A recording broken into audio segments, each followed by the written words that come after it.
I just took a shower at home, but somehow ended up traveling to a parallel world. My loving husband and well-behaved child suddenly vanished right before my eyes. I thought they were just playing hide and seek with me, so I happily started looking around the house for them. But I searched every corner and still couldn't find any trace of my husband and child. What made it even more eerie was that the alarm clock in the house suddenly stopped at 7:05. I found all of this utterly baffling. Just then, several blinding white flashes appeared before my eyes, and the furniture and appliances instantly disappeared, leaving only that clock floating alone in midair. I thought I was having a nightmare, but a severe headache suddenly struck me, and I passed out. When I opened my eyes again, I found myself lying in a hospital bed. A nurse gently asked me how I was feeling, and I frantically grabbed her, wanting to know what had happened. Before long, my parents rushed to the hospital, saying excitedly that it was a miracle I had woken up. I urgently asked them where Thomas was.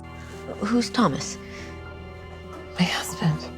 But my father told me I wasn't married. I couldn't accept this reality. I had clearly had such an enviable family. Seeing me lose control emotionally, the nurse quickly came over to comfort me. The doctor privately told my parents that my condition might be a side effect of the coma, causing me to mistake dreams for reality. From my mother, I learned that 2 months ago I had been in a traffic accident, and after being rushed to the hospital, I had remained unconscious the whole time. The doctors had even determined I might never wake up. The next day, my parents handled my discharge paperwork. Because of being bedridden for so long, my muscles were somewhat stiff, and the doctor advised me to exercise more, and I would gradually recover. On the way home, I was shocked to discover I had actually gone back 10 years. The layout of the house was also exactly the same as I remembered from 10 years ago. I couldn't wait to turn on the computer, and sure enough, the password hadn't changed. I immediately searched for information about Thomas, but found nothing. When my best friend heard I was discharged, she came especially to see me. I told her everything about the time travel. It had all felt so real that after hearing it, she didn't think I was crazy, but chose to believe me instead. Based on my memories, we found my home from 10 years later, but it was still under construction, and I didn't see my husband and child.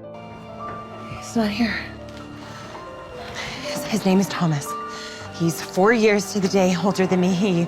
He loves photography, and he's built up this amazing business with it, and he loves me and our children, Isabel and Dylan, and they get along, and they have the most creative minds. This is not just a dream. You don't miss a dream. You don't feel heartbroken from a dream. My parents hoped I would see a psychologist to help me face reality. To keep them from worrying, I had no choice but to agree. After 2 weeks of counseling from the psychologist, I slowly began trying to adapt to life in this timeline. In this version of my life, I wasn't married, didn't have children, and all those beautiful memories seemed to have nothing to do with me. The doctor suggested I find a new job to shift my focus to other things. Since I couldn't return to my original life, I ultimately chose to compromise with reality and found a job as a photographer's assistant. However, fate seemed to have played a huge joke on me. My new boss was none other than Thomas. Thomas. It's you.